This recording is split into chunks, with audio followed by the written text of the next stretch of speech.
Immunoterapiya an'anaviy davolash usullaridan farqli o'laroq bevosita kasallik sabablariga qarshi kurashadi. Uning asosiy afzalliklaridan biri tanlab nishon olish xususiyatidir.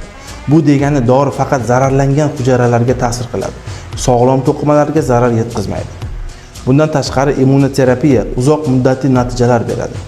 Immun tizimi kasalliklarni eslab qoladi va takrorlanishining oldini oladi.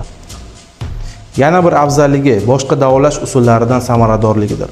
Immunoterapiya organizmning tabiiy himoya mexanizmlarini kasalliklarga qarshi kurashda faol ishtirok etishga undovchi innovatsion usuldir. Har bir bemor uchun individual yondashuv va zamonaviy texnologiyalarni qo'llanish orqali immunoterapiyani tibbiyotning asosiy ustunlaridan biri deb hisoblashimiz mumkin. Shu bilan birga bizning klinikamizda to'g'ri nazorat qilish va bemorlarning holatini to'g'ri baholash bu usulning muvaffaqiyatli va samaradorligini oshiradi. Agar sizda va sizning yaqinlaringizda onkologiya kasalliklari bo'yicha muammo bo'ladigan bo'lsa, savollar bo'lsa bizga murojaat qilishingiz mumkin.